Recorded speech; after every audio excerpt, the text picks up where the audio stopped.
하나 둘 하나 둘. 예. 안녕하세요. 사랑합니다. 사랑합니다. 사랑합니다. 예.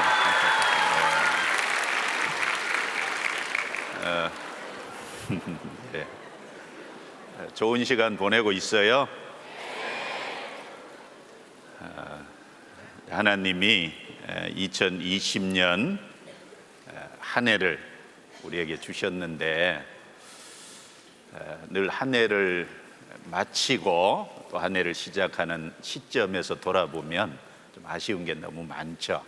그러나 하나님이 새해를 시작할 수 있도록 또 주셨으니까 새로운 마음으로 할 수 있는 좋은 계기가 되리라고 생각합니다. 자, 2박 3일 동안 내가 누구냐? 여러분, 내가 누구예요? 구원받은 사람이죠. 하나님 앞에서 크리스찬입니다. 구원받은 사람이라는 자기의 정체성, 자기의 신분을 좀 명확하게 하고, 또 한 가지는 한 해를 어떻게 살아야 될지 말씀을 통해서 계획을 세우고 마음을 정하는, 또 한 해 살아오면서 마음이 많이 처지고 다운됐던 침륜에 빠진 것도 있죠.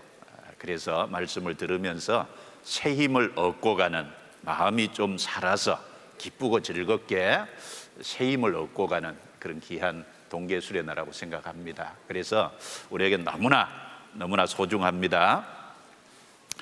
이번에 참여한 학생들을 보니까 학생 수가 4,942명이에요. 5,000명 가까운.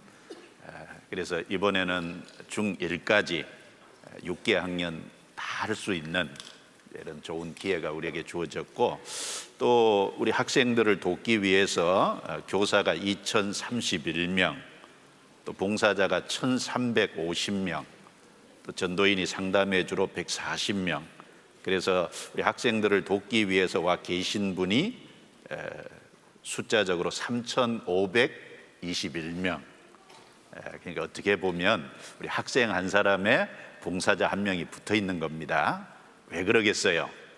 여러분들의 신앙을 돕고 주 안에서 정말 잘 살아줬으면 하는 바람으로 이렇게 와 있을 겁니다. 그래서 총 8,463명, 많은 인원이 이곳에 함께 와 있습니다. 그래서 저녁 시간, 또 내일 아침 이제 2번 남았습니다. 시간이 헛되지 않도록 좀 알차게 잘 듣고 마음의 계획을 잘 세워서 가야겠습니다. 기도하시겠습니다.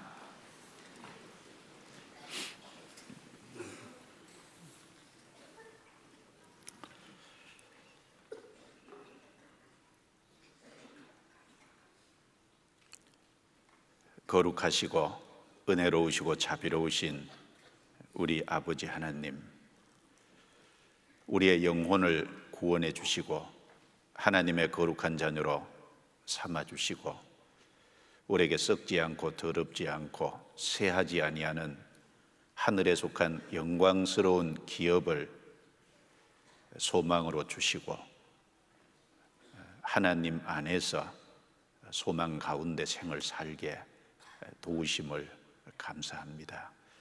또 2020년 새해 우리 중고등부 학생들을 위해서 동계 수련회를 허락하시고, 또 2박 3일 주님의 은혜 가운데 진행되고 있음을 감사합니다. 우리 학생들의 마음을 붙잡아 주시고, 학생들의 심령 속에 하나님의 말씀이 깊이 새겨질 수 있도록 도와주옵소서.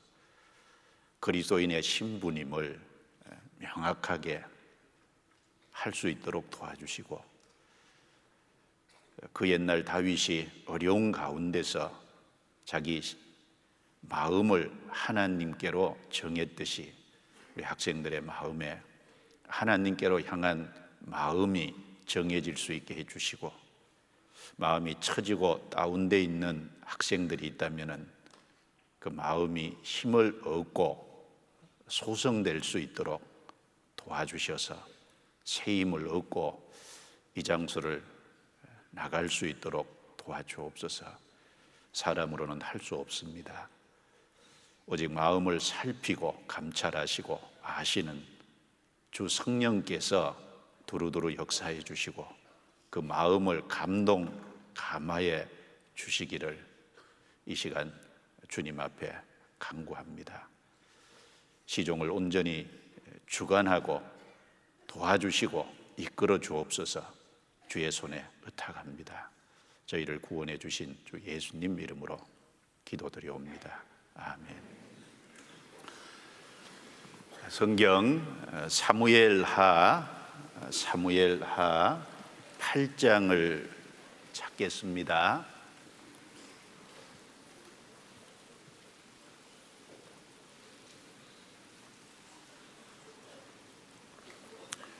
신약 성경 사무엘하 8장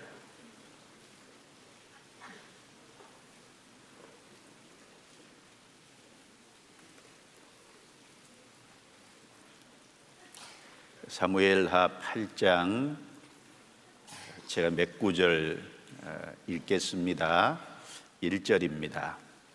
이후에 다윗이 블레셋 사람을 쳐서 항복받고 블레셋 사람의 손에서 메덱 암마를 빼앗으니라. 3절. 르홉의 아들 소바 왕 하닷 에셀이 자기 권세를 회복하려고 유브라데 강으로 갈 때 다윗이 저를 쳐서 그 마병 1,700가 보병 2만을 사로잡고 병거 100승의 말만 남기고 그 외의 병거의 말은 다 발의 임줄을 끊었더니 다메섹 아람 사람들이 소바 왕 하닷 에셀을 도우러 온지라. 다윗이 아람 사람 2만 2천을 죽이고 다메섹 아람에 수비대를 두매 아람 사람이 다윗의 종이 되어 조공을 바치니라. 다윗이 어디를 가든지 여호와께서 이기게 하시니라. 9절. 하맛 왕 도이가 다윗의 하닷 에셀의 온 군대를 쳐서 파하였다 함을 듣고 그 아들 요람을 보내어 다윗 왕에게 문안하고 축복하게 하니 이는 하닷 에셀이 도이로 더불어 전쟁이 있던 터에 다윗이 하닷 에셀을 쳐서 파함이라. 요람이 은그릇과 금그릇과 녹그릇을 가지고 온지라. 다윗 왕이 그것도 여호와께 드리되 저가 정복한 모든 나라에서 얻은 은금 곧 아람과 모압과 암몬 자손과 블레셋 사람과 아말렉에게서 얻은 것들과 소바 왕 르홉의 아들 하닷 에셀에게서 노략한 것과 같이 드리니라. 다윗이 염곡에서 에돔 사람 1만 8천을 쳐 죽이고 돌아와서 명예를 얻으니라. 다윗이 에돔의 수비대를 두되 온 에돔의 수비대를 두니 에돔 사람이 다 다윗의 종이 되니라. 다윗이 어디를 가든지 여호와께서 이기게 하셨더라. 다윗이 온 이스라엘을 다스려 모든 백성에게 공과 의를 행할세. 거기까지입니다.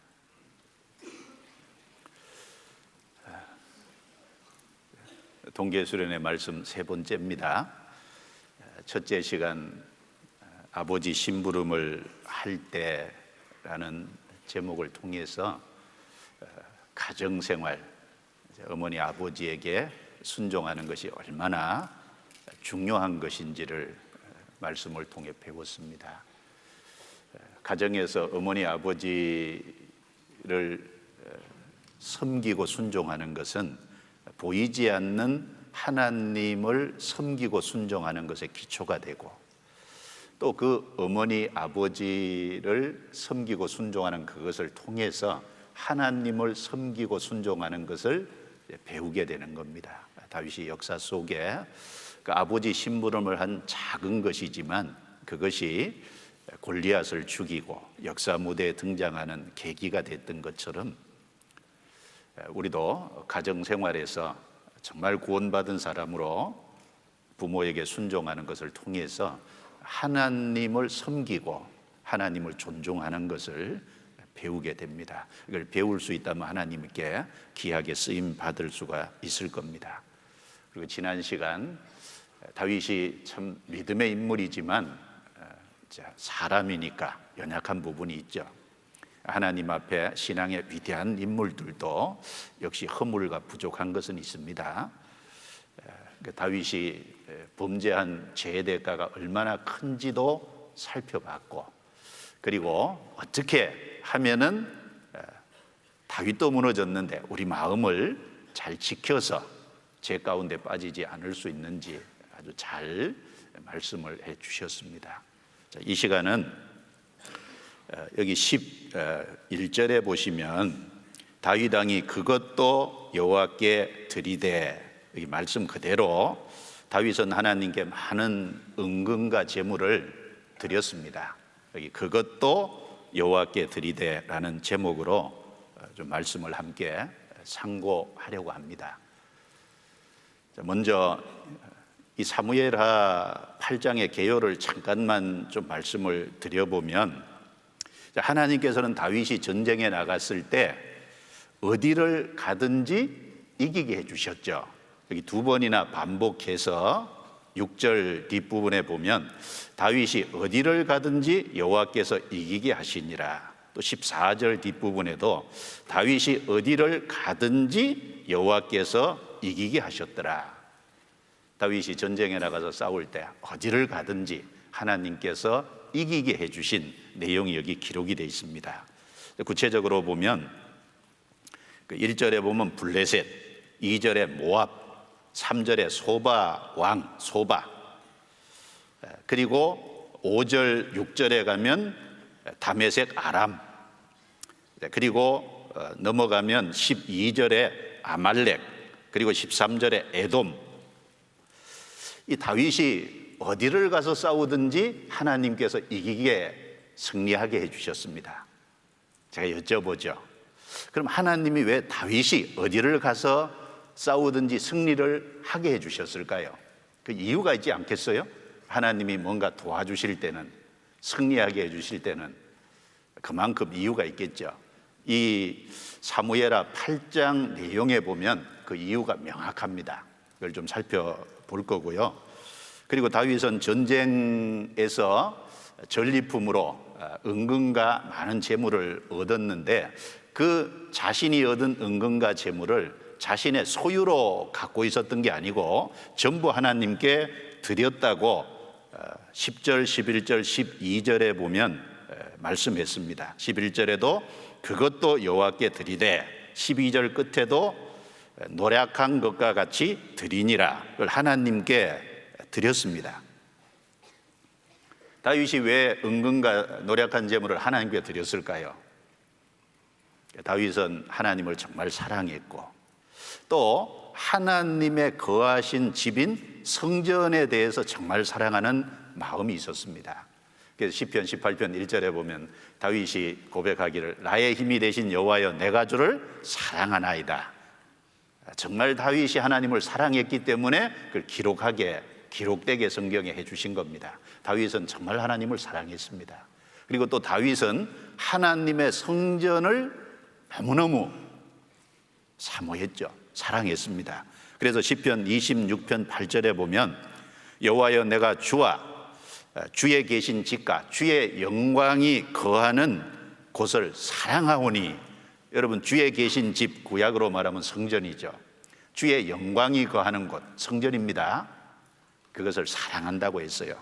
또 시편 27편 4절에 보면 내가 여호와께 청하였던 한 가지 일 곧 그것을 구하리니, 곧 내가 여호와의 집에 여호와 앙망함을 사모하며 그 전에서 사모하게 하실 것이라 라고 했습니다.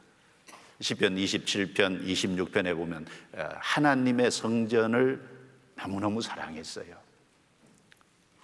그래서 다윗은 자기가 전리품으로 얻은 모든 은금과 재물을 하나님께 드리는 목적이 뭘까요?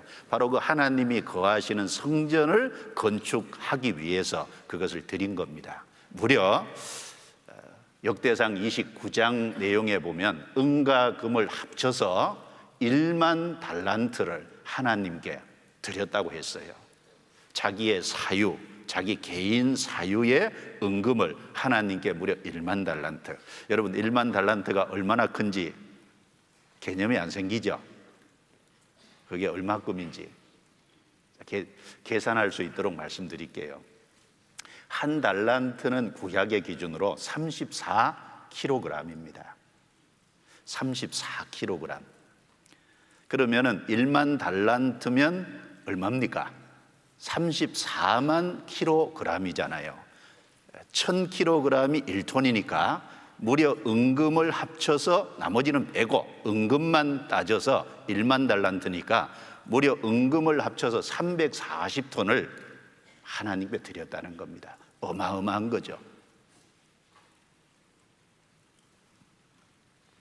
자, 이 시대에 하나님이 중고등부 학생들에게 뭘 원하실까요? 자, 이 사무엘하 8장을 통해서 다윗을 통해서 우리가 배울 것이 있습니다. 다윗은 하나님을 정말 사랑했고 하나님의 성전을 사모해서 그 성전 건축을 위해서 1만 달란트라는 어마어마한 걸 드렸는데, 우리 시대 학생들은 정말 하나님을 사랑해야 되겠죠. 그리고 하나님의 성전, 구약 이스라엘 백성들의 무리, 바로 신약의 교회의 그림자잖아요. 교제의 그림자잖아요.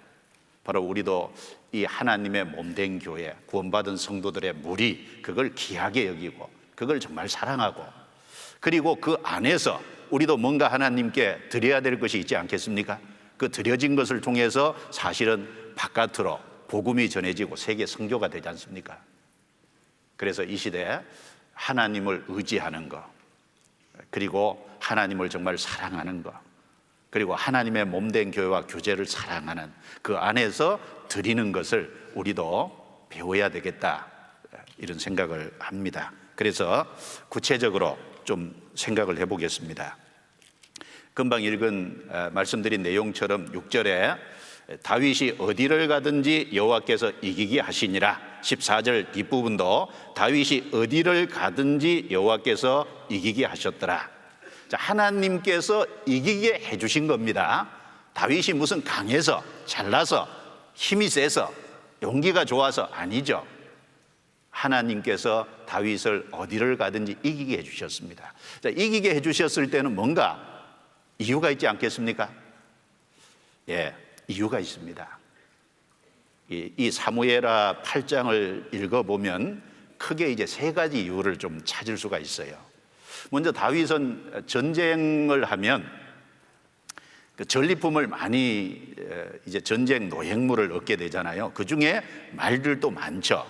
그런데 다윗은 말들의 발의 힘줄을 다 끊어버렸습니다. 그 내용이 3절에 4절에 나오죠. 제가 한번 읽어보겠습니다. 르홉의 아들 소바왕 하닷 에셀이 자기 건세를 회복하려고 유브라데 강으로 갈 때 다윗이 절을 쳐서 그 마병 1700가 보병 2만을 사로잡고 병거 100승의 말만 남기고 그 외의 병거의 말은 다 발의 힘줄을 끊었더니, 자, 마병 1700가 보병 2만을 사로잡았어요. 많은 전쟁 포로를 사로잡았죠.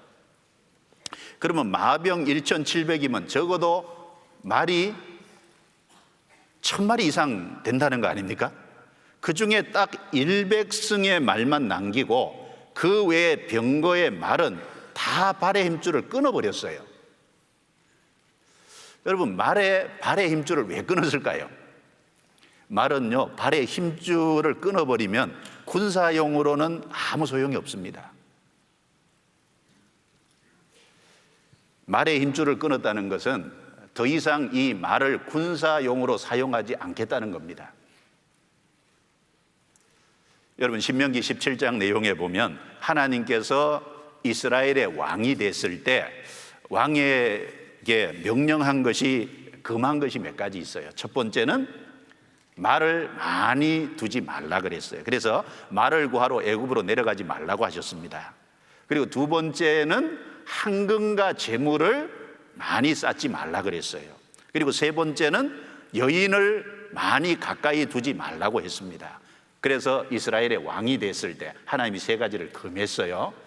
자, 하나님께서 왜 말을 많이 두지 말라 그랬을까요? 왜 말을 구하러 애굽으로 내려가지 말라고 했을까요? 그 고대 세계 말 중에는 특별히 애굽산의 말이 군사용으로 아주 많이 사용됐습니다.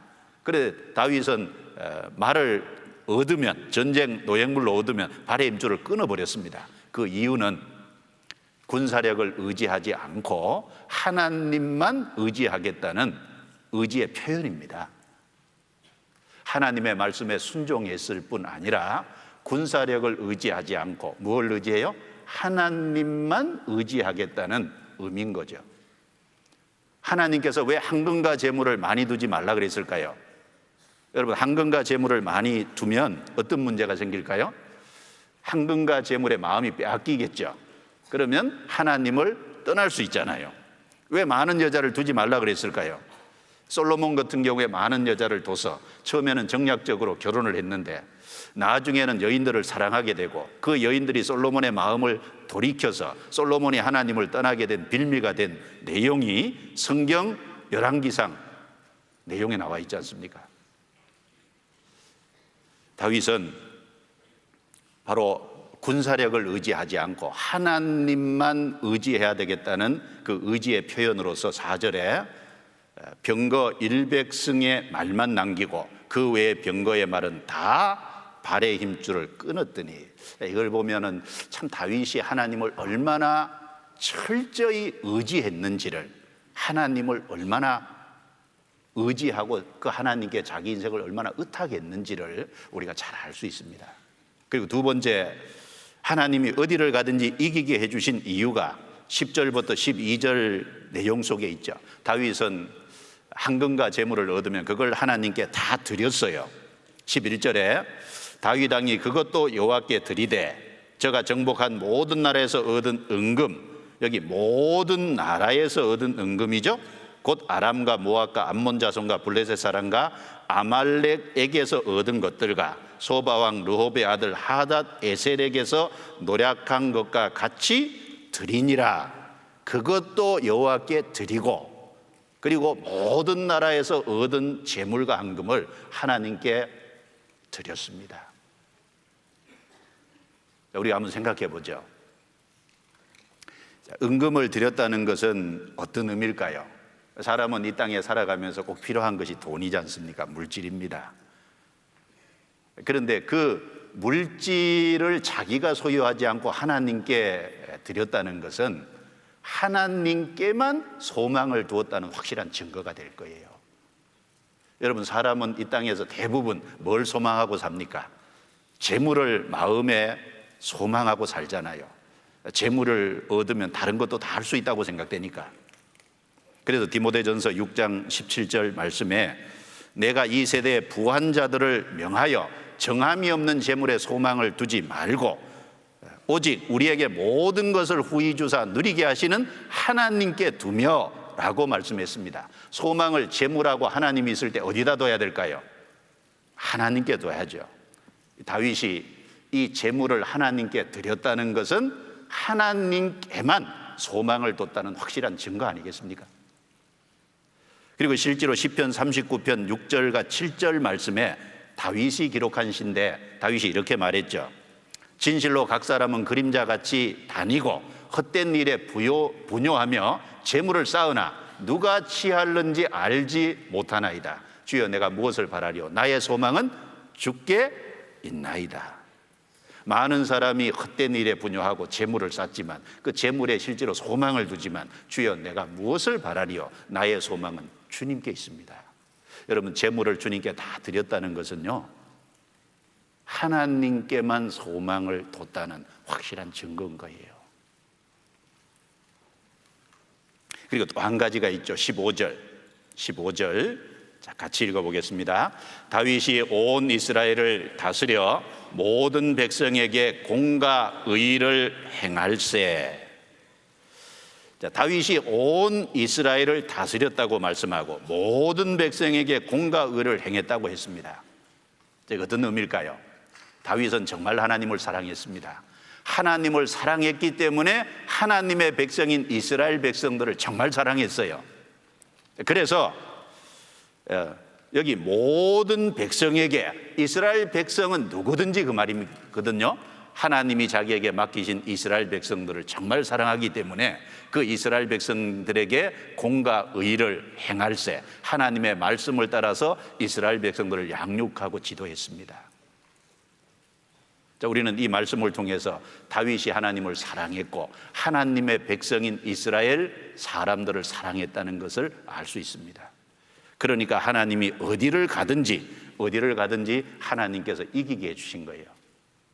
그래서 사도행전 13장 22절 말씀에 하나님이 말씀하셨죠. 내가 이새의 아들 다윗을 만나니 내 마음에 합한 자라. 정말 하나님 마음에 흡족한, 하나님 마음을 흡족하게 한 사람이 다윗이잖아요. 자, 저를 보시죠. 자, 첫 번째, 하나님을 철저히 의지했죠. 자기 개인을 의지하거나 군사력을 의지하는 게 아니라 하나님만 의지했습니다. 그리고 재물을 하나님께 드렸다는 것은 하나님께만 소망을 뒀다는 얘기고, 그리고 하나님을 사랑하기 때문에 하나님의 백성을 정말 사랑해서 하나님의 말씀으로 공과 의로 이스라엘 백성을 대하고 양육하고 지도한 겁니다. 여러분, 이 정도 되면 하나님이 흡족한 사람이 되지 않겠습니까? 그러니까 하나님이 어디를 가든지 하나님이 승리하게 해 주셨잖아요. 자, 2020년 한 해를 하나님이 우리에게 허락하셨습니다. 여러분, 하나님은 우리에게 뭘 바라실까요? 다른 걸 의지하지 않고 하나님을 의지하기를, 하나님께만 소망 두고 살기를, 정말 하나님을 사랑함으로 구원받은 성도들을 사랑하기를 정말 원하지 않겠습니까? 그것이 하나님이 우리에게 바라시는 거고, 그리고 그렇게 살아갈 때, 그렇게 살아가려고 애쓸 때 하나님이 그 사람을 기쁘게 받으실 거고, 그 사람을 통해서 하나님의 역사, 승리하는 삶을 살아갈 수 있도록 도와주시지 않겠습니까? 첫 번째, 우리가 사무엘하 8장에서 이 내용을 배울 수 있고, 그리고 이 사무엘하 8장 9절부터 12절 말씀에 다윗이 전쟁에서 노력한 그 전쟁 물자 중에 한금과 재물을 전부 하나님께 드렸는데, 물론 아까 말씀드린 것처럼 하나님의 말씀에 순종해서 한금을, 재물을, 은금을 많이 쌓지 말라고 하셨으니까 말씀에 순종해서 했어요. 그리고 동시에 하나님께 소망을 뒀기 때문에 하나님께 드릴 수 있었습니다. 그런데 가장 구체적인 증거는 결국은 성전 건축하기 위해서 하나님께 사실은 물질을 드린 겁니다. 성전 건축하는. 여러분, 성전이 어떤 곳입니까? 하나님께서 출애굽기 25장부터 40장에 보면 성전 설계도를 주신 내용, 그리고 성전을 건축한 내용이 나오는데, 하나님께서 이스라엘 백성들에게 성막의 설계도를 주시면서 하신 말씀이 있어요. 출애굽기 25장 22절에 보면 거기서 내가 너와 만나겠다, 그리고 거기서 하나님이 이스라엘을 위하여 필요한 말씀을 주시겠다고 약속을 하셨거든요. 다윗은 그것을 모를 리가 없을 겁니다. 바로 성전이 건축됨으로 말미암아 거기서 하나님이 이스라엘 백성과 만나 주시고, 그리고 하나님께서 이스라엘 백성에게 필요한 말씀을 주시는, 그리고 하나님의 영광이 드러나는, 그리고 그 성전은 하나님께 나아가는, 기도하는 집이잖아요. 그걸 모를 리가 없죠.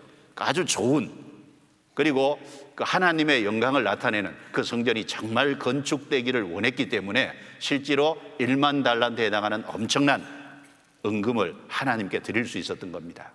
자, 이 사무엘하 8장 앞에 7장을 보시겠습니다. 7장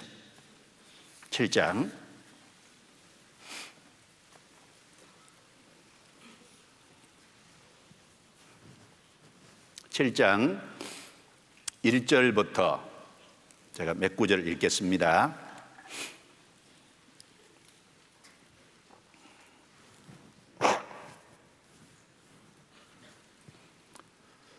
죄송합니다.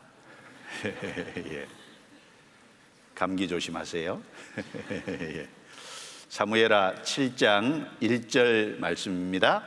여호와께서 사방의 모든 대적을 파하사 왕으로 궁에 평안히 거하게 하신 때에 왕이 선지자 나단에게 이르되, 볼지어다 나는 백향목궁에 거하거늘 하나님의 궤는 휘장 가운데 있도다. 나단이 왕께 고하되 여호와께서 왕과 함께 계시니 물은 마음에 있는 바를 행하소서. 그 밤에 여호와의 말씀이 나단에게 임하여 가라사대 가서 내 종 다윗에게 말하기를 여호와의 말씀이 내가 나를 위하여 나의 거할 집을 건축하겠느냐? 내가 이스라엘 자손을 애굽에서 인도하여 내던 날부터 오늘날까지 집에 거하지 아니하고 장막과 해막에 거하며 행하였나니 무릇 이스라엘 자손으로 더불어 행하는 곳에서 내가 내 백성 이스라엘을 먹이라고 명한 이스라엘 어느 지파에게 내가 말하기를 너희가 어찌하여 나를 위하여 백향목 집을 건축하지 아니하였느냐고 말하였느냐. 12절 내 소환이 차서 내 조상들과 함께 잘 때 내가 내 몸에서 날 자식을 내 뒤에 세워 그 나라를 경고케 하리라. 저는 내 이름을 위하여 집을 건축할 것이요 나는 그 나라 위를 영원히 경고케 하리라. 자, 이 말씀을 보면 여호와께서 사방의 모든 대적을 파하시고 다윗 왕으로 궁에 평안히 거하게 하신답니다. 자, 이때가 다윗은 이제 백향목으로 궁을 지어서 다윗 궁에 거하고 있었어요. 근데 자기는 백향목 궁에 거하는데 왕의 집이 왕의 궁전이니까요 아주 좋게 엄청나게 지었겠죠. 그런데 하나님의 계를 법궤를 보니까 조그만한 휘장 가운데 거하고 있는 겁니다. 그러니까 다윗이 마음속에 어떤 생각을 했냐면 하나님은 정말 위대하신 분이고 하나님은 정말 크신 분인데 저렇게 조그마한 초라한 휘장 가운데 거해서야 되겠느냐. 내가 하나님을 위해서 성전을 짓겠다. 그리고 그 자기의 마음에 성전 짓겠다는 그 마음에 생각하고 계획한 것을 나단 선지자에게 말했어요. 그러니까 나단 선지자가 그 얘기를 듣고 왕의 마음에 하나님의 성전을 지을 계획이 있으니까 왕의 마음에 있는 것을 행하십시오 라고 격려를 해줬습니다. 자, 4절에 보면 그 밤에 즉 다윗 왕이 자기 마음에 하나님의 성전을 세워야 되겠다고 나단 선지자에게 말한 그날 밤입니다. 여호와의 말씀이 나단에게 임하여 가라사대. 자, 이걸 보면 하나님이 그 다윗의 마음에 하나님의 성전을 짓겠다고 하는 걸 아주 기뻐하셨던 것 같아요. 자, 하나님이 이스라엘 역사 가운데서 성막에 거하고 휘장 가운데 거하셨지만 하나님께서 먼저 나를 위해서 백향목 궁을 지으라 하나님께서 명령하신 적이 없잖아요. 명령하신 적도 없고 이스라엘 백성들 중에 아무도 하나님의 성전을 건축해야 되겠다는 마음을 가진 사람이 없었어요. 그런데 다윗이 유일하게 그 생각을 먼저 한 겁니다. 그래서 하나님이 그걸 아주 기쁘게 받으셨다는 증거는 나단에게 말한 그날 밤에 하나님이 나단 선지자에게 나타난 것을 보면 얼마나 마음이 기쁘셨는지를 우리가 좀 알 수 있잖아요. 다윗은 하나님이 위대하시고 거룩하시고 엄청난 분이니까 크신 하나님이니까 하나님의 궁전도 커야 된다고, 그러면 하나님의 영광이 더 크게 나타날 거라고 생각을 한 겁니다. 그래서 성전 건축 계획을 세운 거예요. 그래서 하나님이 다윗의 마음을 아셨지만 기쁘게 받으셨지만 그러나 다윗은 전쟁으로 인해서 많은 피를 흘린 사람이죠.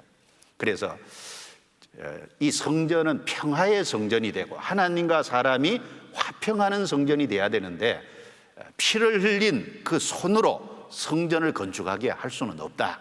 그래서 하나님께서 뒤에 약속하시기를 네가 죽고 난 이후에 네 후손을 통해서 하나님이 성전을 건축하게 하겠다라고 약속해 준 겁니다. 물론 여기서는 중첩 예언이 있습니다. 솔로몬을 통해서 보이는 성전을 건축하겠다는 계획도 있고 앞으로 다윗의 후손으로 오실 예수 그리스도를 통해서 보이지 않는 신령한 성전인 교회를 세우겠다는 이중 약속이 여기 함께 담겨 있는 겁니다.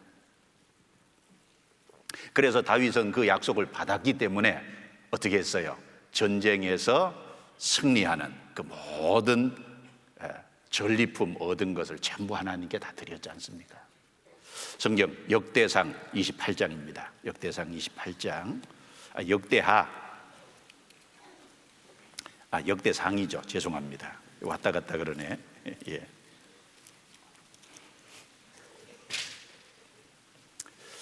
역대상 28장 역대상 28장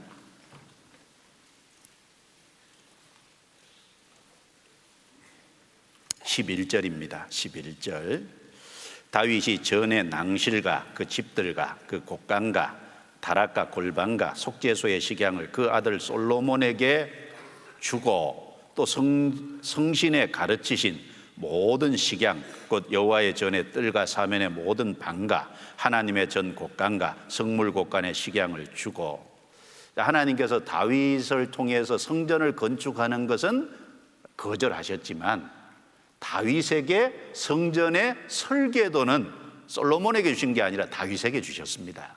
왜? 준비하게끔 하기 위해서.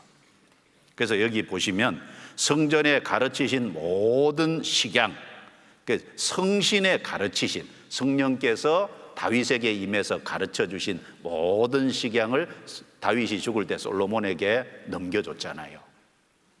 19절에 이 위에 모든 것의 식양을 여호와의 손이 내게 임하여 그려 나로 알게 하셨느니라. 그래서 하나님께서 실제 임재하셔서 다윗에게 성전의 모든 기구 그리고 성전의 설계도를 자세히 그려서 주신 겁니다. 다윗은 그걸 갖고 있었기 때문에 거기 어떤 것이 들어갈 것을 알고 그것을 위해서 다윗은 철저히 준비하게 되죠. 29장 1절. 다윗 왕이 온 회중에게 이르되 내 아들 솔로몬이 홀로 하나님의 택하신 바 되었으나 오히려 어리고 연약하고 이 역사는 크도다.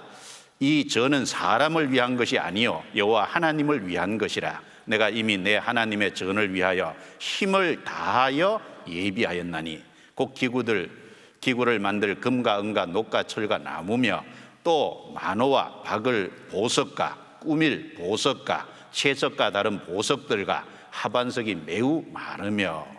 3절은 같이 읽겠습니다. 성전을 위하여 예비한 이 모든 것 외에도 내 마음에 내 하나님의 전을 사모함으로 나의 사유의 금 은으로 내 하나님의 전을 위하여 드렸노니 곧 오빌의 금 3,000 달란트와 천은 7,000 달란트라. 모든 전 벽에 입히며 금 은그릇을 만들며 공장의 손으로 하는 모든 일에 쓰게 하였노니 오늘날 누가 즐거이 손에 채워 여호와께 드리겠느냐.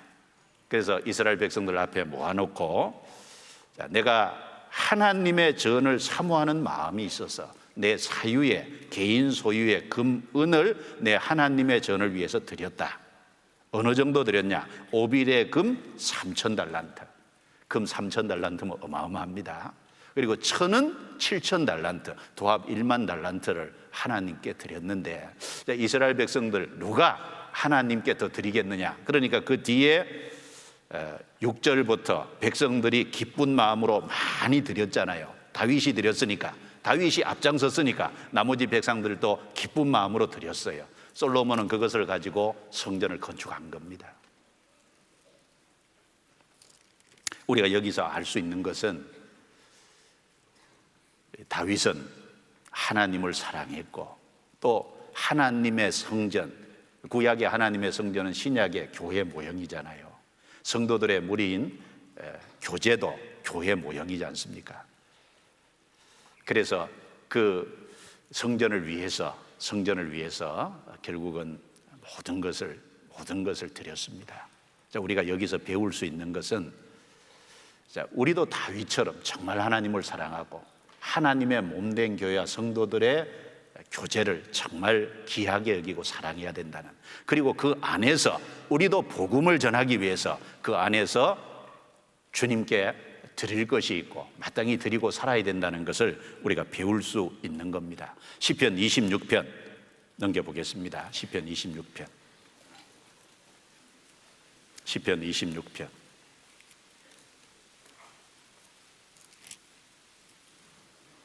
26편 8절 9절입니다. 8절 9절 같이 읽어볼까요? 여호와여, 내가 주의 계신 집과 주의 영광이 거하는 곳을 사랑하오니 내 영혼을 죄인과 함께 내 생명을 살인자와 함께 거두지 마소서. 여기 다윗의 시입니다.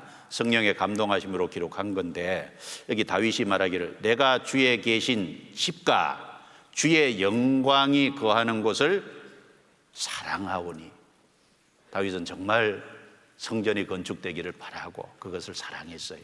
시편 27편 4절도 보겠습니다. 4절 또 같이 읽어볼까요?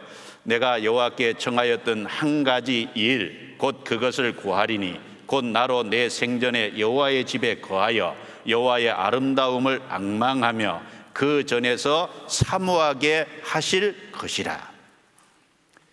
한 가지 일이잖아요. 다윗이 여러 가지 일을 구한 게 아니죠. 오직 유일하게 한 가지 일, 자기 생전에 자기가 여호와의 집에 거해서 여호와의 아름다움을 앙망하고 그 전에서 하나님을 사모하게 될, 그걸 평생의 소원으로 여겼기 때문에 다윗은 자기에게 있는 은금을 하나님께 다 드렸습니다. 우리 오늘 이 시간을 통해서 깊이 생각해야 될 것이, 정말 하나님을 사랑하는 것이 중요하다는 것, 그리고 하나님의 사랑을 입은 교회, 성도들 사랑하는 것이 정말 중요하다는 것. 그 무리 안에서 내가 은혜를 받았잖아요. 교회가 없었으면 내가 어떻게 구원을 받아요? 교회를 통해서 내가 구원의 은혜를 받았습니다. 그러니까 그 교회 안에서 나도 은혜를 갚아야 되잖아요. 교회를 통해서 지금도 공급을 받고 있잖아요. 그러니까 그 교회 안에서 나도 형제 자매들에게 나눠주는 것을 배워야 되잖아요. 교회 안에서 주님이 지금도 우리를 위해서 필요한 것을 채워주고 계시면 그 교회 안에 머리로 계신 주님, 그리고 그 주님이 가장 기뻐하시고 즐거워하시는 그 복음의 역사를 위해서 우리도 주님께 뭔가를 드려야 되지 않겠습니까? 그걸 우리가 좀 깊이 생각하고 그걸 배워야 되겠다는 겁니다. 배워야. 여러분, 일보다 더 중요한 것이 하나님과의 관계입니다. 여러분, 내가 많은 일을 하는 것을 좋아하는 게 아니라 하나님은 먼저 우리에게 뭘 원하시냐? 하나님을 정말 사랑하는 것을 원합니다. 제가 여쭤보겠습니다. 하나님 정말 사랑하십니까? 얼만큼 사랑하십니까? 일보다 관계, 하나님과의 관계, 하나님을 사랑하는 것이 훨씬 중요합니다. 성경 몇 군데 한번 보겠습니다. 요한복음 21장, 요한복음 21장.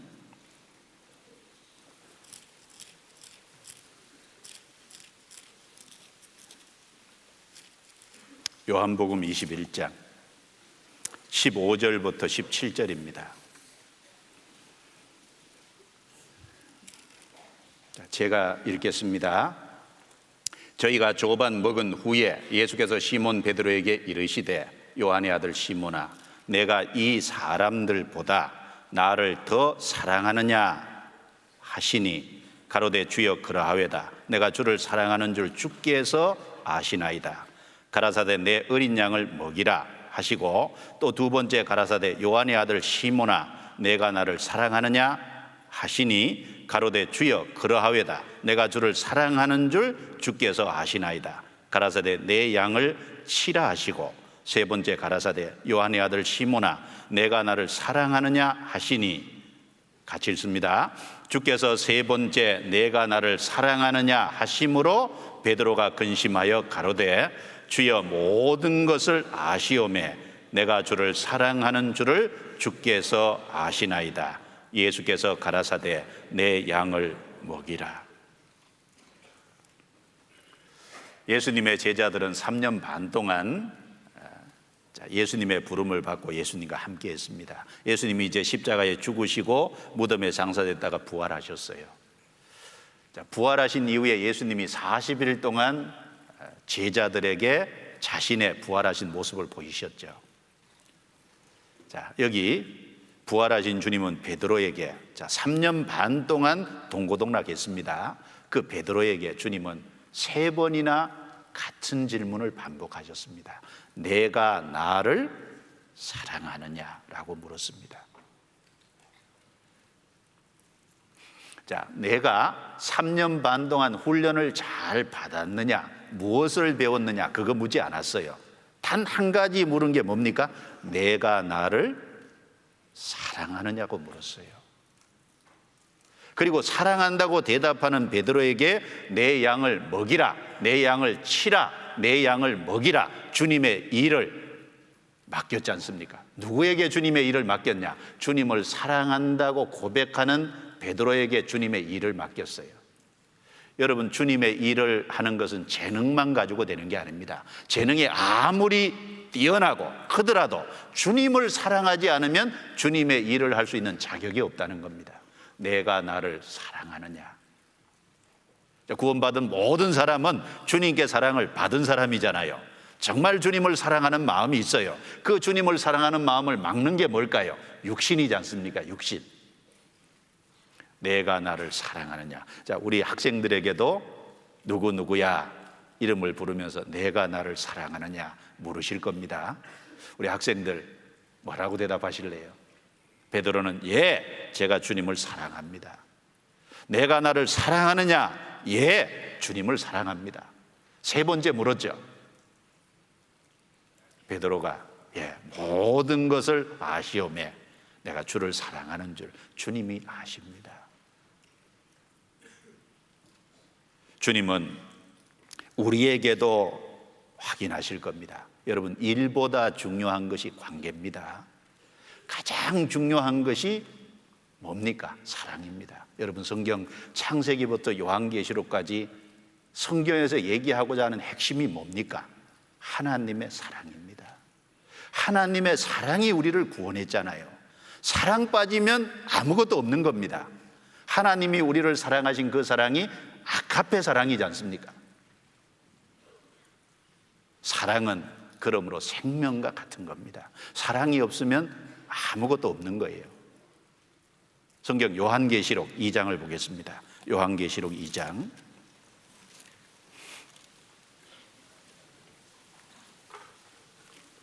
요한계시록 2장 4절 5절입니다. 4절 5절. 자, 또 같이 읽어보겠습니다. 그러나 너를 책망할 것이 있나니 너의 처음 사랑을 버렸느니라. 그러므로 어디서 떨어진 것을 생각하고 회개하여 처음 행위를 가지라. 만일 그리하지 아니하고 회개치 아니하면 내가 내게 임하여 내 촛대를 그 자리에서 옮기리라. 자, 이 내 촛대를 그 자리에서 옮기리라. 자, 이것은 엄숙하고 심각한 경고입니다. 여러분, 촛대가 뭡니까? 1장 끝에 보면 촛대는 7 교회입니다. 즉 교회, 촛대는 성령이 역사하시는 교회를 말합니다. 그러면 촛대가 옮겨진다는 것은 성령의 역사를 거두어 가시겠다고, 하나님이 더 이상 역사하지 않겠다는 말입니다. 어떤 경우에 하나님이 역사하지 않겠다고요? 처음 사랑을 버리게 되면 하나님이 더 이상 역사하지 않겠다는 겁니다. 여러분, 여기 에베소 교회 참 좋은 칭찬받을 일이 있었어요. 실제 칭찬을 받았지 않습니까? 에베소 교회에 대한 2절부터 3절 내용을 보면 에베소 교회에 거짓 선지자가 들어오고 거짓 사도가 들어오고 거짓된 가르침이 들어왔는데, 그런데 에베소 성도들이 그걸 잘 분별해서 그 거짓된 것을 용납지 않았습니다. 그리고 에베소 성도들 많은 어려움이 있었는데 참고 인내하는 그것이 있었어요. 그리고 게으르지 않았다는 말씀처럼 에베소 성도들은 성실하고 정말 부지런했습니다. 좋은 것이 있죠. 칭찬을 받았죠. 그런데 여기 딱 한 가지 문제가 있습니다. 하나님과의 관계를 소홀히 한 거예요. 여기 4절에 그러나 너를 책망할 것이 있나니 너의 처음 사랑을 버렸느니라. 여러분, 이걸 잘못 읽으면 안 돼요. 구원을 버렸다 그 말이 아니죠. 자, 구원을 받을 때 주님께 사랑을 입은 그 처음 순수한 사랑이 버려졌다는 겁니다. 그러므로 어디서 떨어진 것을 생각하고 회개하여 처음 행위를 가지라. 뭔가 처음 가졌던 순수한 사랑이 없어졌다는 건 중간에 하나님과 나 사이에 뭔가가 끼어든 거예요. 죄일 수도 있고, 그리고 마음이 무뎌져서 그럴 수도 있고, 느슨하게 살아온 것 때문에 그럴 수도 있습니다. 그래서 어디서 떨어진 것을 생각하고 무엇이 잘못된지, 문제가 뭔지를 생각하고 돌이켜 처음 행위를 가지라 그랬어요.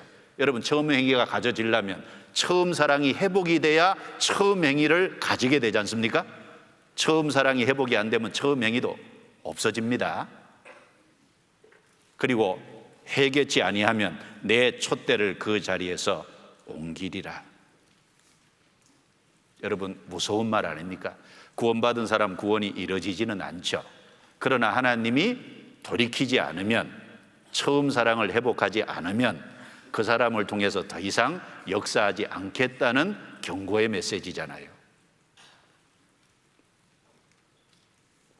그러니까 우리는 이 말씀을 통해서도 뭘 알 수 있습니까? 일보다 중요한 것이 관계입니다. 관계. 하나님과의 사랑의 관계, 사랑이 중요합니다.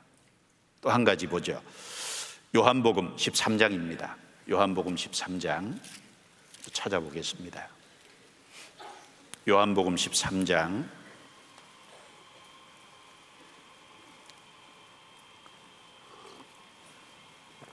8절 9절입니다. 8절 9절.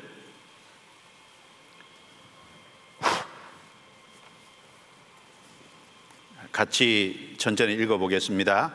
베드로가 가로되 내 발을 절대로 씻기지 못하시리이다. 예수께서 대답하시되 내가 너를 씻기지 아니하면 내가 나와 상관이 없느니라. 시몬 베드로가 가로되 주여 내 발뿐 아니라 손과 머리도 씻겨 주옵소서. 10절까지 같이 읽습니다. 예수께서 가라사대 이미 목욕한 자는 발밖에 씻을 필요가 없느니라. 온몸이 깨끗하니라. 너희가 깨끗하나 다는 아니니라 하시니. 예수님이 죽으시기 전날 밤에 만찬 석상에서 예수님이 수건을 허리에 두르시고 제자들의 발을 씻겼잖아요. 베드로 앞에 왔을 때 베드로는 주여 내 발을 절대로 씻길 수 없습니다. 자, 인간적으로 참 베드로는 훌륭한데 예수님이 하고자 하는 의미를 잘 몰랐어요. 예수님이 책망을 하시면서 내가 너를 씻기지 아니하면 내가 나와 상관이 없느니라. 베드로 깜짝 놀랐죠. 3년 반 동안 모든 것을 버리고 자기 인생을 주님께 사실 걸었잖아요. 주님 왜 따랐습니까? 주님께 자기 인생을 건 거 아닙니까? 그런데 주님과 자기와 아무 상관이 없다는 얘기는 베드로에게 큰 충격이고 마음에 어떤 큰 고통이었습니다. 그래서 얼른 자기 말을 취소했죠. 발뿐 아니라 손과 머리도 씻겨 주십시오. 목욕한 자는 발밖에 씻을 필요가 없느니라. 목욕했기 때문에 온몸이 깨끗하니라. 여기서 목욕은 우리 영혼의 구원을 말하죠. 발 씻는 건 구원받은 이후에 우리가 세상에서 접촉하고 있으니까 세상에서 묻어들어오는 여러 가지 죄들을 말하죠. 여러분, 씻기지 않으면 관계가 없습니다. 자, 목욕하지 않은 사람은 주님과 아무 관계가 없잖아요. 그 사람은 주님과 관계가 없고 영원한 지옥에 들어갑니다. 그런데 구원을 받았어도 신앙생활 속에서 계속해서 발을 씻어야 되잖아요. 목욕은 했지만 세상에 묻어두는 때가 있잖아요. 그걸 씻겨야만 관계가 있다는 게 뭐예요? 주님께 쓰임받고 주님이 그 사람을 통해서 역사하실 수 있는 겁니다. 여러분, 여기서도 중요한 게 뭡니까? 일보다 중요한 것은 관계라는 거잖아요. 관계.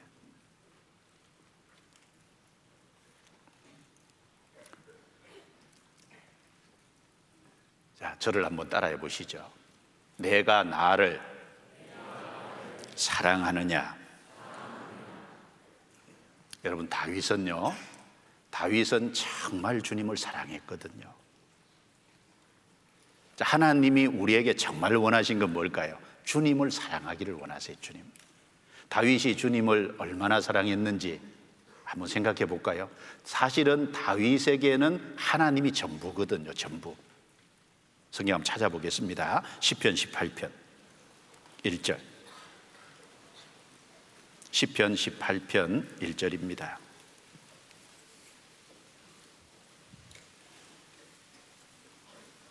자, 1절부터 2절까지 자, 같이 읽어볼까요? 나의 힘이 되신 여호와여, 내가 주를 사랑하나이다.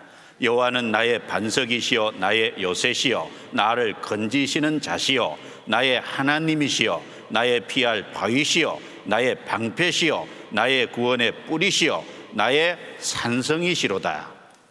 18편 앞에 머릿말에 여호와의 종 다윗의 시라고 다윗이 기록한 것임을 명확하게 밝히고 있습니다. 나의 힘이 되신 여호와여 내가 주를 사랑하나이다. 이것이 사실이 아니면 하나님이 다윗에게 이걸 기록하지 못하도록 했을 거예요. 다윗은 정말 하나님을 사랑했습니다. 그리고 그 2절에 보면 여호와는 나의 반석, 요새, 건지시는 자, 하나님, 피할 바위, 방패, 구원의 뿔, 산성 8가지나 반복하고 있지 않습니까? 이건 뭘 말합니까? 다윗은 하나님을 사랑했을 뿐 아니라 하나님이 자기 인생의 전부라는 거지 않습니까? 전부. 이 말대로 정말 다윗에게는 하나님이 전부였던 거예요. 시편 131편 한번 넘겨보겠습니다. 시편 131편. 자, 시편 119편부터 찾아볼까요? 119편 40절. 119편 40절.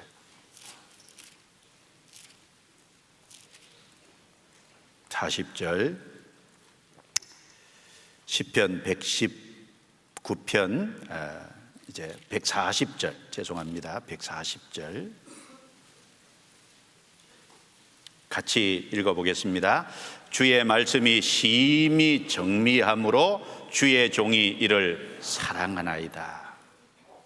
자, 주님을 사랑하는 동시에 주님을 사랑하니까 주님의 입에서 나온 주님의 말씀도 정말 사랑하게 되잖아요. 주의 말씀이 심히 정미함으로, 자, 성경 창세기부터 요한계시록까지 불순물이 다 제거된 순수한 주의 말씀을 우리에게 사실 주셨지 않습니까? 내가 주의 말씀을 사랑합니다. 97절도 한번 보시겠습니다. 97절 그 앞에 또 같이 읽어볼까요? 내가 주의 법을 어찌 그리 사랑하는지요 내가 그것을 종일 묵상하나이다. 여기 감탄사가 들어가 있죠. 어찌, 내가 주의 법을 어찌 그리 사랑하는지요.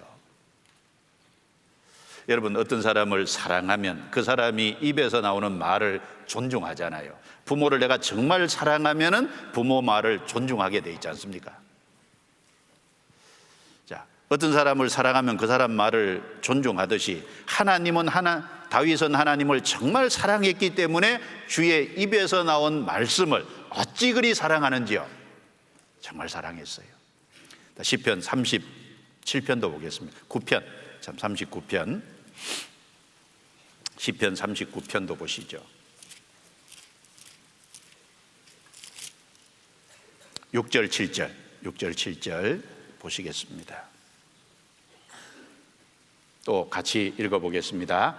진실로 각 사람은 그림자같이 다니고 헛된 일에 분요하며 재물을 쌓으나 누가 취할는지 알지 못하나이다. 주여 내가 무엇을 바라리요? 나의 소망은 주께 있나이다.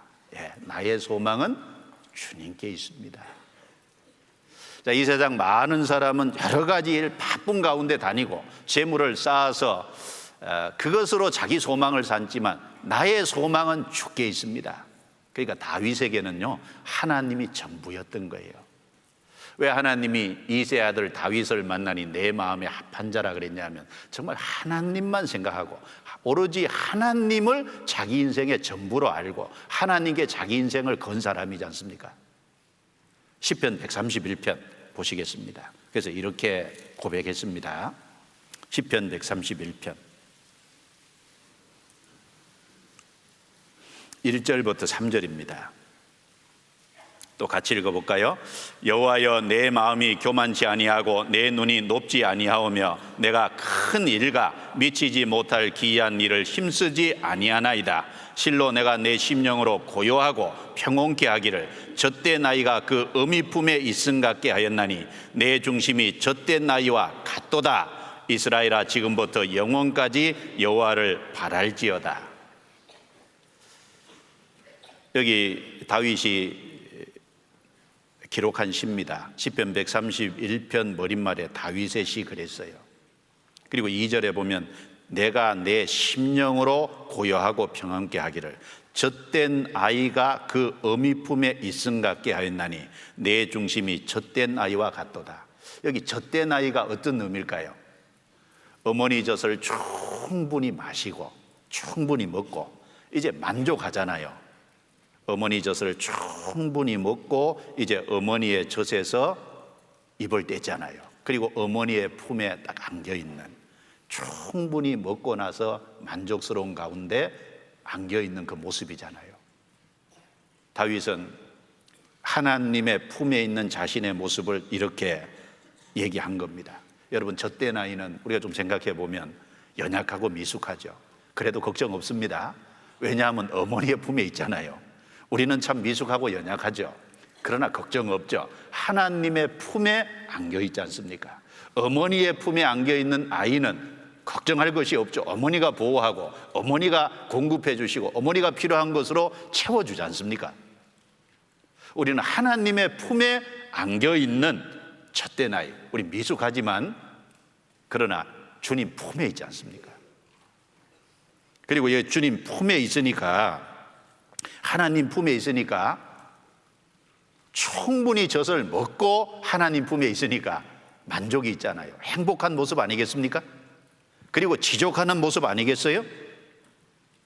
그리고 이 어미 품에 있는 젖된 아이의 모습은 어머니만 오로지 의지하잖아요. 우리는 하나님 품에 있으니까 하나님만 오로지 의지하는. 그래서 다윗 자신이 그러니까 3절에 이스라엘아 지금부터 영원까지 여호와를 바랄지어다. 자, 여기 한번 잠깐만 보세요. 제가 사진을 좀 구하려고 애를 썼는데 없더라고요. 예. 자, 아이의 모습 한번 보세요. 참 아이의 모습, 어머니 품속에 있는 아이의 모습 참 평온해 보이죠. 평온하고 안정된 모습. 젖된, 충분히 젖을 먹고 금방 젖을 떼서 참 만족스러워서 그 안에서 참 어머니의 보호 아래 평온하고 안정된 모습. 이것이 누구 모습이라고요? 다윗의 모습. 그 다윗은 자신을 이렇게 표현한 겁니다.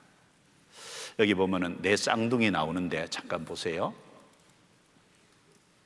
Daddy's gonna make you laugh now. Ready?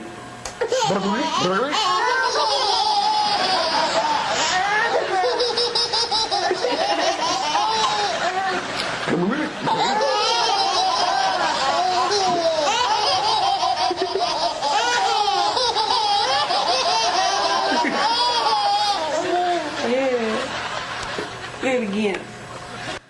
이거 무슨 생각하세요? 자, 어머니의 품에서 정말 기뻐하고 즐거워하는 모습 보잖아요.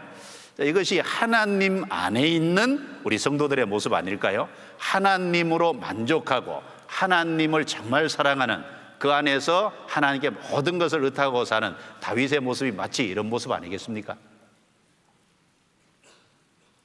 다윗은 하나님을 정말 사랑했고 하나님으로 정말 만족한 거예요. 자, 우리도 마찬가지죠. 하나님이 우리에게서 뭘 바랄까요? 정말 하나님을 사랑하는 성도를 바랄 겁니다. 우리 중고등부 학생들 한 해 동안 자, 일보다 더 우선인 게 뭐라고요? 관계라 그랬습니다. 내가 나를 사랑하느냐. 그러면 우리가 하나님을 더 사랑하고 하나님으로 만족하기 위해서 우리가 어떻게 해야 될까요? 주님을 깊이 생각해 봐야 되겠죠. 그렇지 않습니까?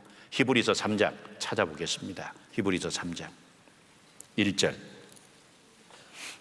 히브리서 3장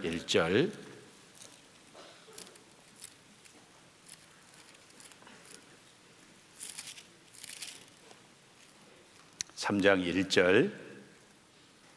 자, 같이 읽어볼까요?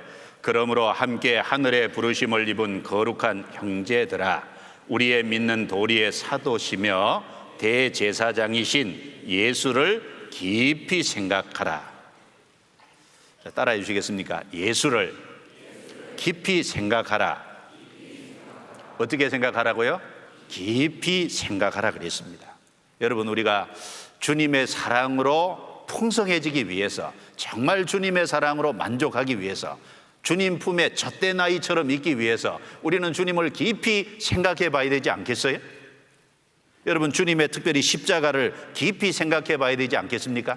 우리가 주님의 십자가로 우리 마음이 향하게 되면 우리가 십자가를 통해서 십자가를 묵상할 때 우리 마음에 많은 힘을 얻게 되죠. 먼저 주님의 사랑과 은혜가 마음에 풍성하게 되지 않습니까? 로마서 5장 6절, 8절, 10절에 보면 우리가 연약할 때, 우리가 죄인 되었을 때, 우리가 원수 되었을 때 우리를 위하여 죽으심으로 하나님께서 우리에게 대한 자기의 사랑을 확증하신 자리가 십자가지 않습니까? 십자가는 우리를 위해서 대신 죽어준 자리입니다. 자, 우리 중고등부 학생들, 주님이 나를 사랑하신 것에 의문이 생깁니까? 그러면 조용히 무릎을 꿇고 눈을 감고 십자가를 한번 그려보세요. 십자가를 마음속에 깊이 생각해 보세요. 주님이 십자가에 비참한 모습으로 못 박혀 있는 그걸 한번 깊이 생각해 보세요. 사랑하지 않으면 죽어주시겠습니까? 여러분 부모가 여러분을 대신해서 죽는다면 그게 진정한 사랑 아니겠습니까? 사랑하지 않는데 어떻게 죽어주시겠어요? 누가복음 15장 7절에 보면 죄인 하나가 회개하면 하늘에서는 회개할 것 없는 의인 99을 인하여 기뻐하는 것보다 더하다고 했지 않습니까? 내 혼자 이 세상에 있었을지라도 주님은 반드시 오셨을 겁니다. 사람은 한 사람하고 100사람 사랑하는 것에 차이가 있을 수 있는데 하나님은 한 사람이나 100사람이나 10억이나 사랑하는 게 똑같이 사랑할 수 있어요. 하나님은 나를 사랑하시기 때문에 죽으신 겁니다. 십자가를 마음속에 깊이 묵상해 보실 때 내 죄에 대해서 대신 형벌을 받으신 주님이 살이 찢기고 피가 흘려지신, 그래서 나를 사랑하셔서 내 죄의 형벌을 대신 만나가고 내 죄를 없이 해주신 주님, 그래서 나를 사랑하신, 내게 특별한 은혜를 베풀어 주신, 여러분 내가 뭐 잘나서 그걸 베풀어 줬습니까? 우리는 아무 자격이 없는데 해주셨잖아요. 그 십자가를 묵상하면 은혜와 사랑이 먼저 일깨워지고, 그래서 감사함이 생기고 기쁨이 마음속에 생길 수 있습니다. 그리고 십자가를 마음속에 그려볼 때, 자, 그걸 믿는다는 건 주님과 내가 연합된 거잖아요. 주님의 죽으심이 나의 죽음, 주님의 장사가 내 장사, 주님의 부활이 내 부활이 됐잖아요. 주님이 십자가에서 단번에 죽으시고 하나님에 대하여 단번에 부활하신 것처럼 우리도 죄에 대하여는 단번에 죽은 자요 하나님에 대하여는 산 자로 여기라 했습니다. 그 십자가를 마음에 깊이 묵상할 때, 아, 주님이 내 죄를 위해 죽을 때 나도 같이 죽었구나. 그래서 세상에 죄가 올라올 때마다 내가 죽었다는 걸 생각하고 죽은 것으로 여기고 살아가는 승리의 기초가 될 수 있지 않습니까? 그리고 그 십자가지까지 낮아지신 겸손하신 주님을 바라볼 때 나도 낮아져야 되겠구나, 겸손해져야겠구나, 겸손도 배울 수 있고, 주님이 십자가의 희생을 통해서 그 완성된 복음으로 많은 열매를 맺은 것처럼 나도 고난을, 희생을 받을 때 많은 열매를 맺을 수 있겠구나, 그것도 알 수 있죠. 주님이 십자가까지 낮아져서 그 가장 낮아지셨기 때문에 주님이 부활하시고 영광 가운데 올라가셨잖아요. 그걸 보면서 나도 낮출 때 내가 희생하고 살 때 주님이 그 결과로 영광 가운데 올라가셨던 것처럼 우리에게도 영광을 주실 걸 믿을 수 있지 않겠습니까? 십자가 이후에 그 다음에 부활이 있었잖아요. 십자가가 없으면 영광도 없습니다. 십자가를 통해서 영광이 있을 것을 믿을 수 있잖아요. 그리고 그 십자가를 통해서 지금도 십자가를 경험하는 그 속에 주님이 이길 수 있도록 능력을 베풀어 주신다는 거 믿을 수 있지 않습니까? 우리가 십자가를 무릎을 꿇고 조용히 생각해 볼 때 거기서 하나님의 사랑과 은혜, 또 모든 것을 배울 수 있습니다. 그래서 여기 말씀에 우리의 믿는 도리의 사도시며 대제사장이신 예수를 깊이 생각하라. 여러분 깊이 생각을 해야 됩니다. 일보다 중요한 게 관계라 그랬습니다. 내가 나를 사랑하느냐. 다윗은 정말 주님을 사랑했잖아요. 나의 힘이 되신 여호와여, 내가 주를 사랑하나이다. 사랑하니까 다른 사람에게도 여호와를 기뻐하라, 내 소원을 이루어 주시리라. 다른 사람도 그 주님의 사랑 가운데 거하고 주님을 기뻐할 수 있게 권할 수 있지 않습니까? 그리고 또 하나 다윗은 주님을 사랑할 뿐 아니라 주님이 거하시는 그 성전, 그리고 하나님과 이스라엘 백성들이 같이 만나게 될 하나님의 말씀을 내려주실 이스라엘 사람들이 기도하는 집으로 사용할 그 성전을 정말 사랑하고 사모했어요. 그 성전은, 그리고 이스라엘 백성들은 신약시대 교회 성도들의 교제의 하나의 모형이지 않습니까? 다윗이 성전을 사랑하고 이스라엘 백성들을 사랑했던 것처럼 우리는 하나님의 몸된 교회를 사랑하고 형제 자매들을 사랑해야 되잖아요. 여러분, 성경을 요약하면 뭡니까? 하나님을 사랑하라죠. 그 다음에요, 구원받은 형제 자매를 사랑하라는 게 아닙니까? 다윗은 정말 사랑했습니다. 성경 한번 볼까요? 시편 133편 찾아보겠습니다. 시편 133편입니다. 시편 133편.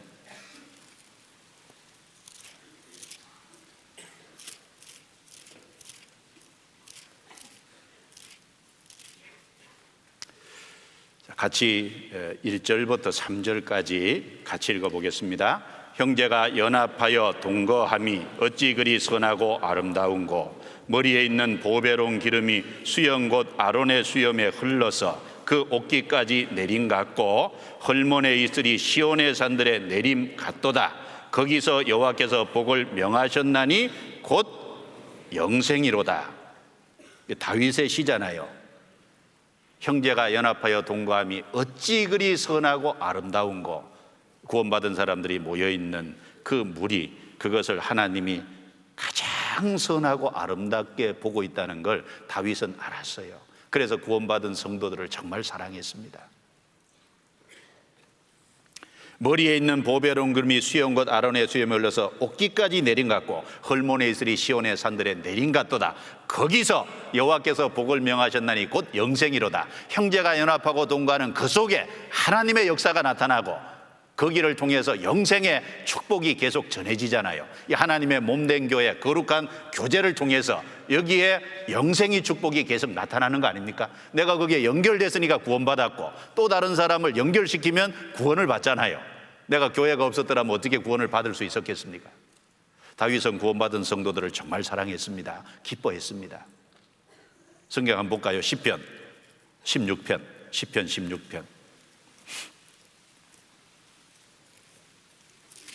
시편 16편 3절입니다. 시편 16편 3절.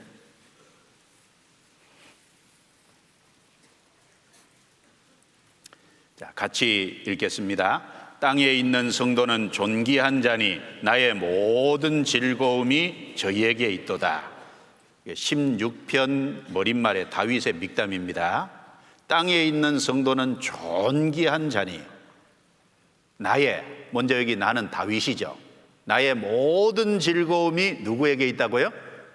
땅에 있는 성도, 정말 하나님을 의뢰하고 하나님을 섬기는 성도에게 모든 기쁨을 찾으려고 다윗은 애썼습니다. 이걸 보면은 다윗은 하나님을 섬기는 성도를 얼마나 귀중히 여겼는지 우리가 생각할 수 있잖아요. 또 시편 119편 찾아봅니다. 63절. 시편 119편 63절.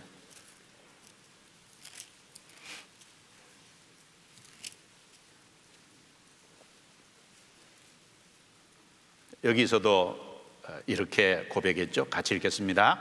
나는 주를 경외하는 모든 자와 주의 법도를 지키는 자의 동무라 그랬습니다. 자, 주를 경외하는 모든 자라 그랬어요. 주의 법도를 지키는 자의 동무라. 다윗은 그런 사람들을 벗으로 삼고, 그런 사람들을 가까이 하고, 그런 사람들을 존귀하게 여긴 겁니다.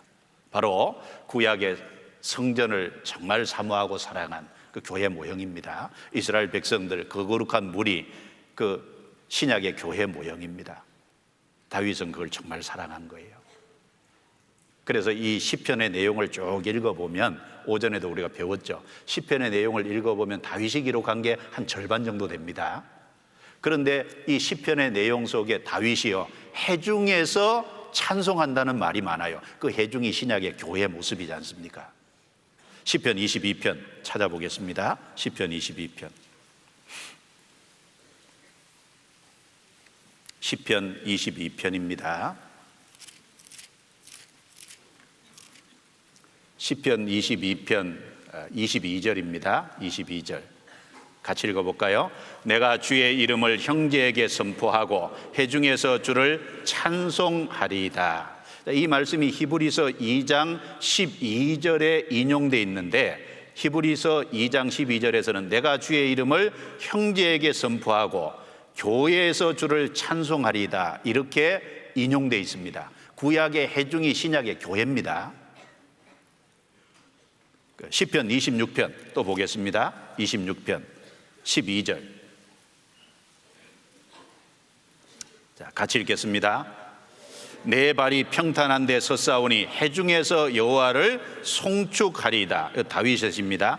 회중에서 여호와를 송축하리이다. 68편 10절입니다.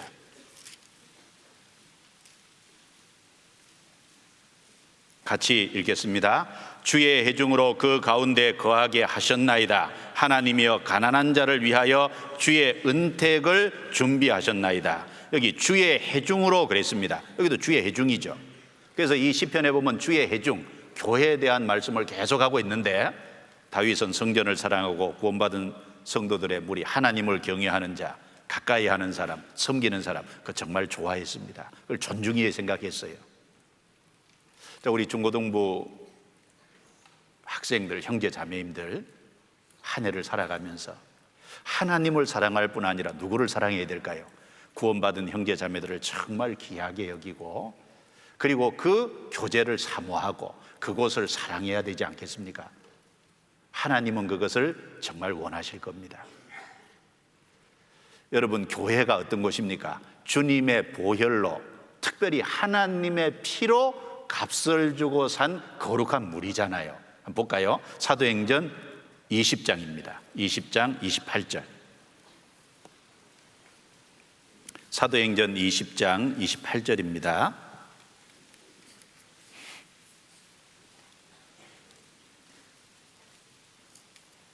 사도행전 20장 28절.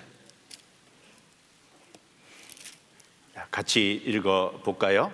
너희는 자기를 위하여 또는 온 양떼를 위하여 삼가라. 성령이 저들 가운데 너희로 감독자를 삼고 하나님이 자기 피로 사신 교회를 치게 하셨느니라.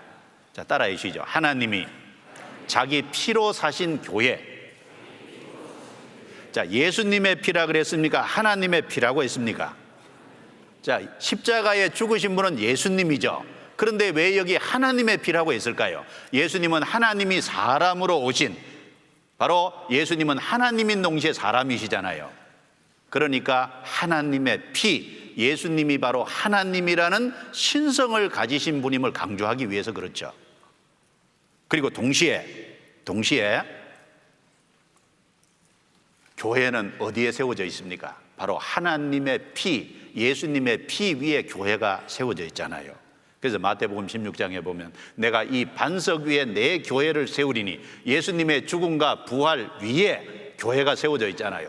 다른 말로 예수님의 흘려진 피 위에 교회가 세워져 있잖아요. 그러니까 마귀의 권세가 넘어뜨릴 수 없습니다. 그리고 하나님의 피로 사신 교회라고 했으니까 반드시 구원받은 성도들, 하나님의 피와 예수님의 피와 관련된 피로 제사함 받은 사람만 교회 구성원이 될 수 있는 거예요. 우리 중고등부 학생들, 예수님의 피로 제사함 확실히 받은 사람만 교회 구성원입니다. 예수님의 피로 거듭난 경험이 없는 사람은 교회 구성원이 될 수가 없어요.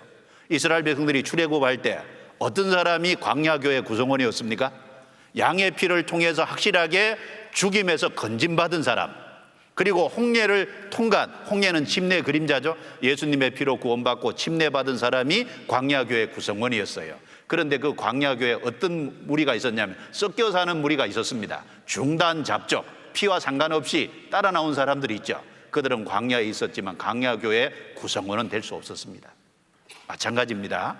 예수님의 피로 확실하게 제사함 받은 그 경험이 있는 사람만 교회 구성원인 거예요. 바로 그 사람, 피로 제사함 받은 경험이 없는 사람은 교회라는 무리 속에 섞여 있을지라도 실제 교회 구성원은 될 수 없는 겁니다. 그리고 하나님이 자기 피로 사신 교회라는 말씀을 통해서 교회의 가치가 얼마나 어마어마한지를 생각할 수 있죠. 여러분, 어떤 걸 살 때요, 비싼 것을 살 때 적어도 사는 사람은 자기 마음에는 가치가 있다고 생각하니까 그런 엄청난 돈을 들여서 사지 않습니까? 여러분, 교회는, 구원받은 성도들은 값이 무엇이 지불됐습니까? 하나님의 피입니다. 여러분, 하나님이 누굽니까? 광대하신 분입니다. 하나님은 전지전능하신 분입니다. 무한하신 분입니다. 영원하신 분입니다. 우리가 하나님의 가치를 얼마나 다 헤아릴 수 있겠습니까? 우리는 하나님을 대해서 알아도 조금밖에 알지 못합니다. 무한하신 분입니다. 그러면 하나님의 피로 값을 주고 산 교회라는 말씀 속에 여러분, 교회의 가치도 무한하다는 거예요. 우리는 교회를 가볍게 생각할지 모르지만 하나님이 자기 피로 사신 교회라는 이 말씀을 통해서 교회도 하나님과 연결되어 있기 때문에 정말 무한한 거예요. 여러분, 성도 한 사람 한 사람 하나님의 피와 연결되어 있잖아요. 그러니까 성도 한 사람의 가치가 무한한 겁니다.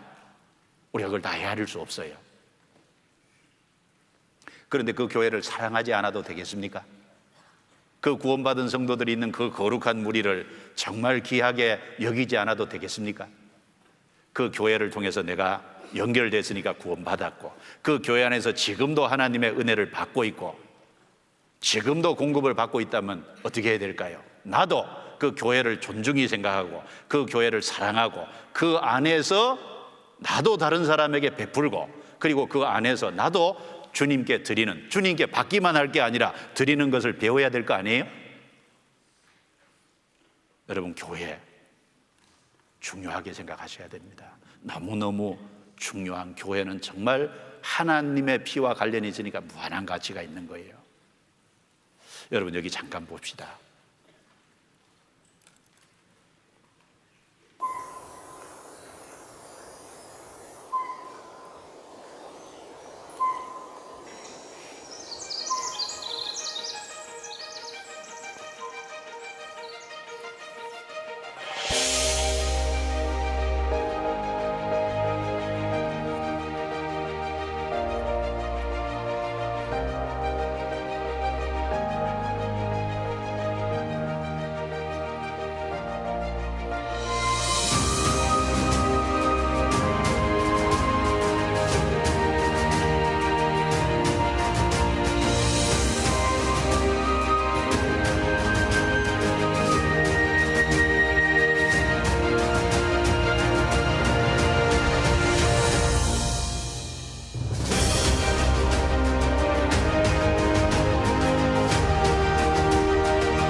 여러분, 레드우드 숲의 그 거목들 높이가 120m입니다. 120m.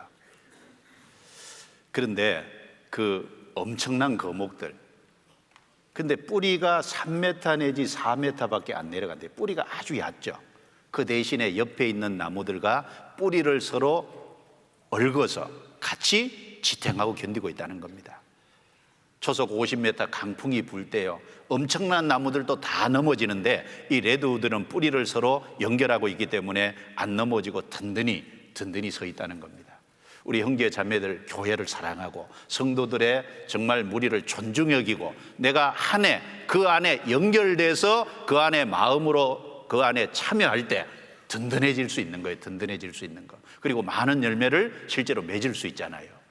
여기 잠깐 하나 보시죠. 전북 고창에 포도나무 하나에 4,500송이가 달렸습니다. 전북 고창의 한 농장에서 포도나무 한 그루에 무려 4,500송이의 포도가 주렁주렁 열렸습니다. 친환경 농법으로 이룬 결실이어서 더 놀랍고 화제가 되고 있습니다. 박연선 기자가 다녀왔습니다. 검정색의 농익은 포도가 주렁주렁 달렸습니다. 뻗어나온 포도나무 줄기의 길이는 무려 40m. 거대한 비닐하우스를 가득 채운 무성한 포도줄기를 따라가면 단 한 그루의 나무로 이어집니다. 14년 전 심은 이 포도나무 한 그루에만 4,500송이가 달렸습니다. 일반적인 포도나무보다 100배나 많은 송이가 맺힌 겁니다. 한 1m 떨어져서 물을 줘요. 또 시들거리면 더 멀리 물을 주고 해서 이 나무가 갖고 있는 유전 능력을 뿌리가 나와서 너희들이 물을 먹어라. 내가 갖다 주지 않겠다. 어려서부터 그렇게 교육을 시켜가지고 세계적으로도 유례가 없는 나무의 비결은 친환경 유기농법에 있습니다. 이 농가만의 특제 비료에는 두부 비지와 대나무, 참나무 톱밥이 들어갑니다. 천연 재료를 넣어 정성껏 만든 비료는 면역력을 강하게 만들었고 농약 한 번 치지 않은 철저한 토양 관리로 포도나무에는 생기가 넘칩니다. 직접 만든 통풍 장치로 24시간 쾌적한 환경까지 만들어주면서 유난히 더웠던 올여름도 거뜬히 넘겼습니다. 이렇게 한 그루에서 4,500송이가 달리게 되는 그 기본 바탕에는 토양부터 살리는 친환경의 어떤 원칙들을 고수했기 때문에 이 농장이 보유한 20여 그루의 포도나무는 모두 1,000송이가 넘는 포도가 달려 있습니다. 자식을 대하듯 나무를 존중하는 농가의 노력이 기적 같은 광경을 만들어내고 있습니다. 자, 포도 한 나무에 4,500송이가 달렸다. 그 포도나무 줄기가요 40m까지 뻗어나갔대요. 몇 메타요? 40m. 그리고 이 4,500송이 포도 한 나무 한 그루가요 축구장 4분의 1 크기랍니다. 어마어마하잖아요. 근데 제가 이걸 보면서요 두 가지 여기 설명 중에 두 가지를 생각하게 되더라고요. 하나는 이 뿌리를 계속 뿌리를 넓게 뻗을 수 있도록 주인이 처음부터 교육을 시킨 거예요. 나무에게 교육을 시켰어요. 그래서 물을 가까이 준 게 아니라 멀리 준 거죠. 그래서 뿌리를 계속 뻗어서 결국은 스스로 물을 찾도록 넓게 뻗도록. 그리고 또 하나는 토양 관리잖아요. 그 토양을 포도나무에 아주 좋도록 토양 관리를 잘해준 겁니다. 여러분, 우리 자신은 미숙합니다. 우리 자신은 정말 연약합니다. 그런데 우리가 토양이 좋은 곳에 연결되면 우리가 열매를 많이 맺을 수 있잖아요. 여러분, 토양이 좋은 곳이 어디입니까? 하나님의 몸된 교회잖아요. 그리고 그 교회 안에 형제 자매들, 정말 신앙 안에서 합당한 형제 자매들 교제를 넓게 뿌리를 박으면 그 안에서 공급을 받고 그리고 열매를 많이 맺을 수 있지 않겠습니까? 우리가 이걸 통해서 좀 지혜를 배울 수 있잖아요. 다윗이 성도들을 사랑하고 그리고 하나님의 성전을 사랑했듯이 우리도 교회를 사랑하고 그리고 성도들의 무리인 교제를 사랑하고 그걸 중요하게 여기고 새해는 거기 딱 연결돼야 됩니다. 아시겠죠? 마음으로 딱 연결돼야 되는 거예요. 연결되는 거. 그리고 또 하나 거기서 우리가 해야 될 게 뭐죠? 다윗이 1만 달란트나 은금을 합쳐서 드렸던 것처럼 우리도 거기서 주님께 드리는 것을 배워야 됩니다. 시편 116편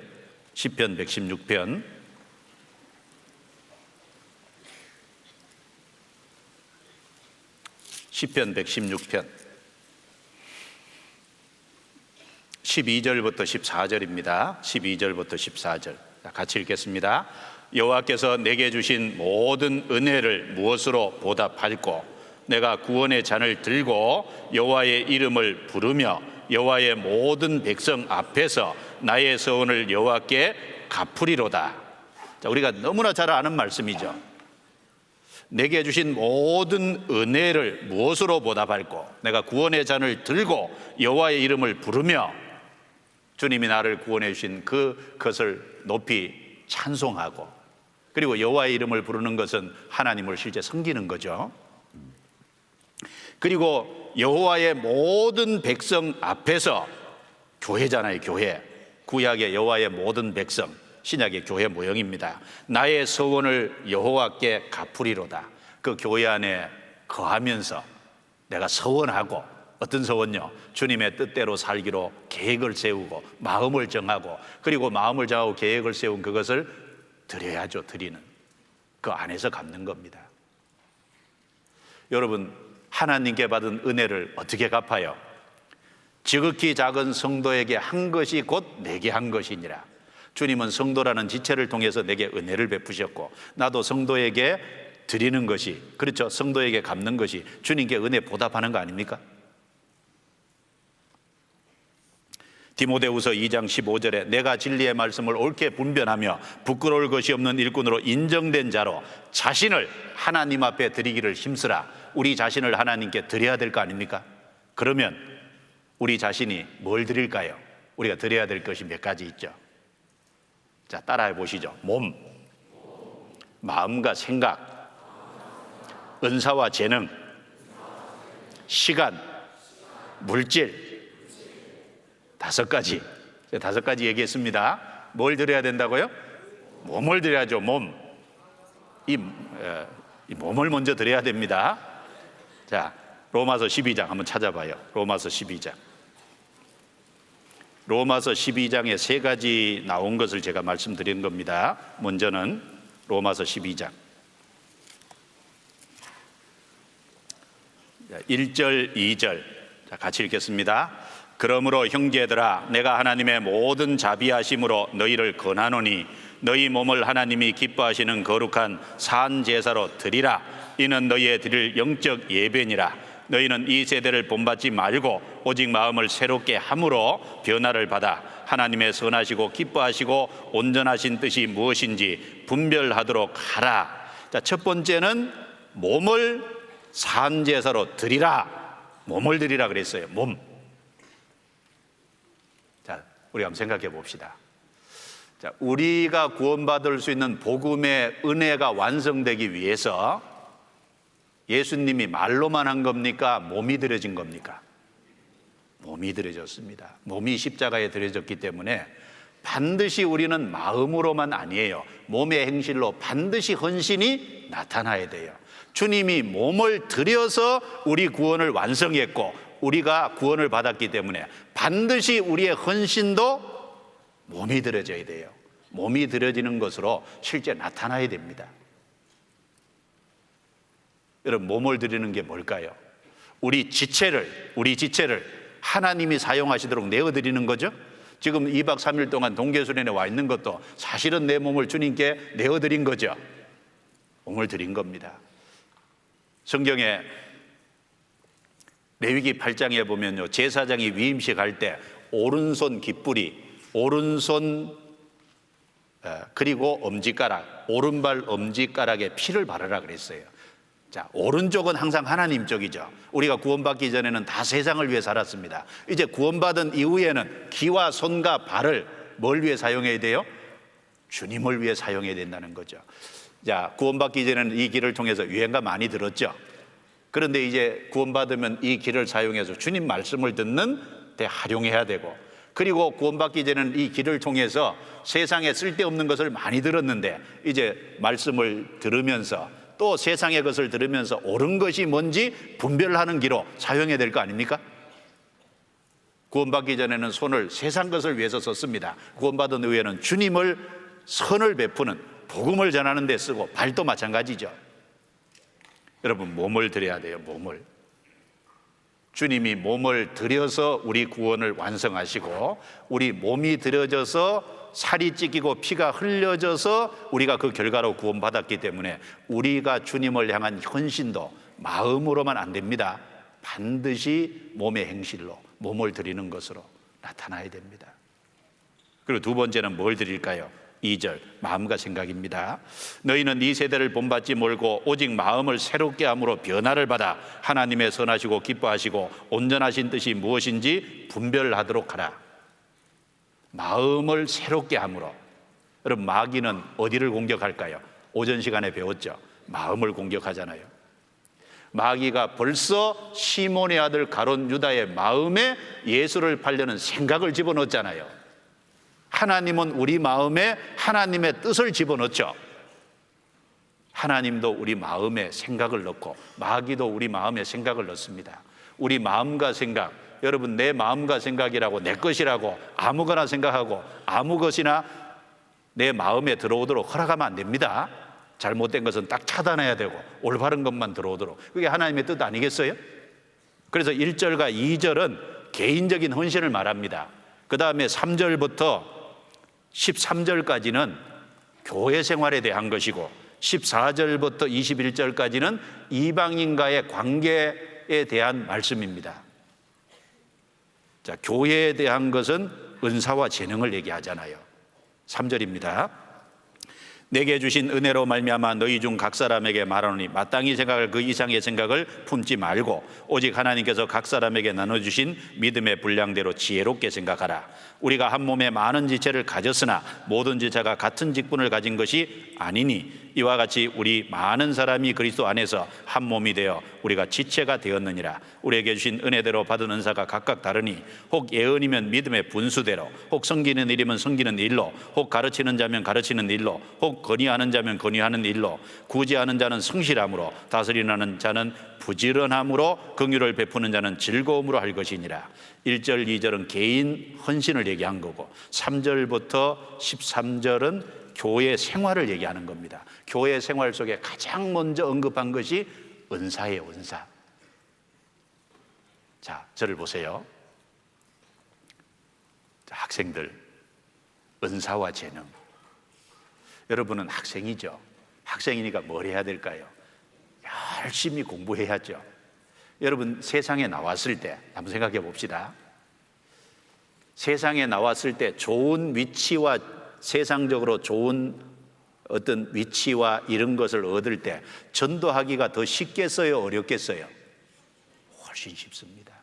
에스더가요 왕후의 위치에 있었기 때문에 이스라엘 백성들을 죽음에서 건질 수 있었던 거예요. 그 좋은 위치가 있었잖아요.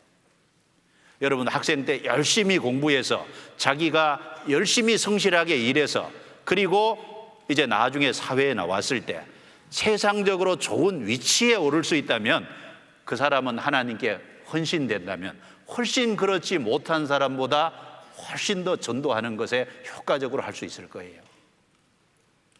여러분 학생입니다. 열심히 공부해야죠. 그러니까 누굴 위해서요? 주님 위해서, 복음을 위해서 열심히 공부해야 되지 않겠습니까?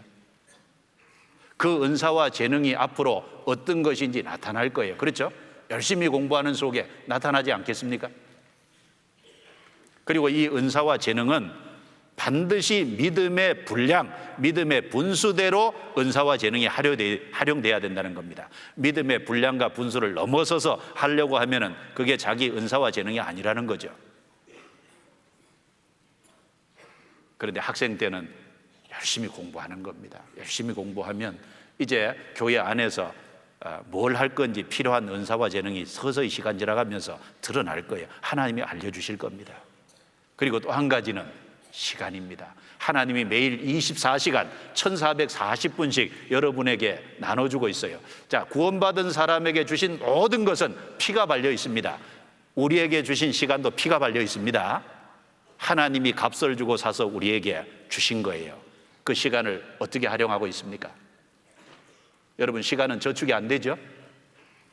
어제하고 오늘 똑같은 24시간이라고요? 아닙니다. 어제 건 지나가 버렸어요. 새로운 24시간, 새로운 1440분이 주어진 겁니다. 여러분 전기는 저축하지 못하죠. 흘러가면 끝입니다. 시간도 마찬가지예요. 여러분 그 시간을 어떻게 활용할 겁니까? 무엇을 위해 쓸 겁니까? 그 시간을 주님께 드려야 되지 않겠습니까? 그리고 학생들이 가지고 있는 헌금, 재물이 적더라도 그걸 드리는 걸 어릴 때부터 배워야 되지 않겠어요? 어릴 때부터. 자, 어떤 부모님이요 자녀에게 자, 교회 가는데 자, 500원은 너 헌금하고 500원은 너 사 먹어라. 그래서 1,000원을 줬어요. 500원짜리 동전을 2개 줬습니다. 그래서 요 아이가 1,000원을 들고 가는데요. 동전이 하나 딱 떨어져서 또르르 굴러서 하속으로 들어갔어요. 동전 하나가 500원짜리가 뭐라 그런지 아세요? 하나님의 돈 굴러간다. 500원 남은 건 자기가 사 먹고 싶어서 하나님의 돈 굴러간다.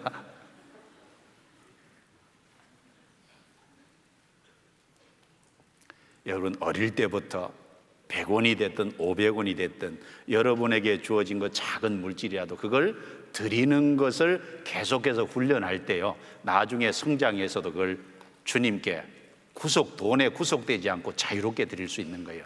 어릴 때부터 드리는 것에 인색한 사람은 나이 들어서도 못 드립니다. 자, 여기 잠깐 하나만 보십시다. 1800년대 아프리카 원주민들에게 하나님을 전하며 암흑의 세계에 빛을 던져준 한 선교사가 있었다. 데이브 리빙스턴. 그는 발길이 닿는 곳마다 병자를 고쳐주고 복음을 전하며 원주민들과 그리스도의 사랑으로 두터운 우정을 맺어갔다. 그리고 복음의 사명을 감당하기 위해 아프리카에서 목숨을 다해 하나님께 그의 삶을 드렸다.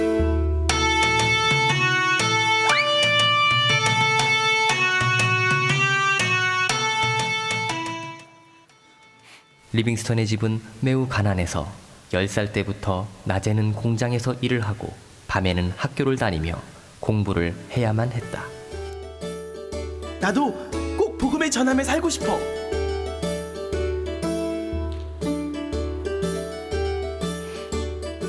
리빙스턴, 안녕. 어디 가고 있어? 교회 예배 드리러.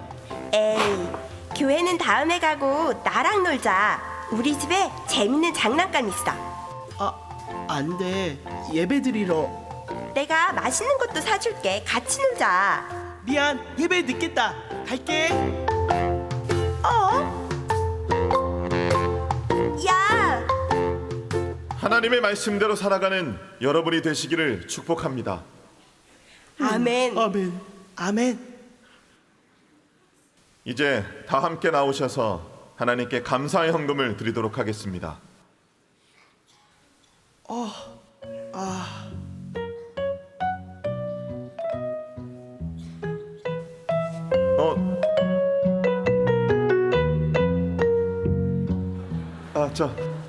리빙스턴, 거기서 내려오겠니? 리빙스턴, 거긴 왜 들어간 거니? 그게요, 전 돈이 없어서 다른 사람들처럼 돈을 낼 수가 없어요. 하지만 전 하나님께 제 모든 걸 드리고 싶은 마음이에요. 그래서 제 자신이라도 드리고 싶어서. 리빙스턴은 자신을 하나님께 드리기로 작정하고 성인이 된 후에 아프리카의 선교사가 되었다. 리빙스턴은 헌금함 속에 자기를 올려놨습니다. 어릴 때부터 자기를 드리고자 하는 마음이 있었어요. 자, 5가지 얘기했죠. 몸, 마음과 생각, 은사와 재능, 시간, 물질. 자, 그래서 다윗이 사무엘하 8장에 어디를 가든지 이기게 해주신 것은 하나님을 의지하고 정말 하나님께 소망을 두고 하나님을 사랑하고 이스라엘 백성들을 사랑했기 때문에 이기게 해주신 거고, 다윗이 하나님을 사랑하기 때문에 성전 건축을 해서 많은 것을 드렸던 것처럼 우리는 남은 생에 2020년 우리 올 한 해 하나님을 사랑하고 교회를 사랑하고 성도를 사랑하고 그 안에 같이 거하면서 내가 드리는 것을 계속해서 훈련해야 되겠습니다. 주님이 그런 훈련 과정을 통해서 귀하게 쓰실 겁니다. 마음에 좀 새기시면 좋겠습니다. 기도드리겠습니다. 저희를 구원해 주신 은혜로우신 우리 아버지 하나님 감사합니다. 우리 중고등부 학생들 주님이 구원해 주시고 또 주님이 세워주셔서 진리 가운데 살아가도록 도우심을 감사합니다. 2020년 한 해를 주를 위해 복음을 위해 살아갈 수 있도록 주님이 도와주옵소서. 그 마음에 하나님께 받은 은혜와 사랑이 무엇인지를 일깨워서 사랑의 길이와 넓이와 높이와 깊이가 점점 확장되도록 도와주시고, 다윗이 하나님의 성전과 백성들을 사랑한 것처럼 우리도 성도들과 또 하나님의 교회를 존중히 여기고 사랑하고 또 다윗이 그것을 위해서 많은 물질을 드린 것처럼 우리 어릴 때부터 주께 드리는 것을 배울 수 있도록 도와주옵소서. 주께 부탁합니다. 하나님의 말씀이 마음속에 깊이 새겨지도록 역사해 주시고 나머지 모든 일정도 주께서 함께 해 주옵소서. 우리를 구원해 주신 주 예수님 이름으로 기도드리옵니다. 아멘.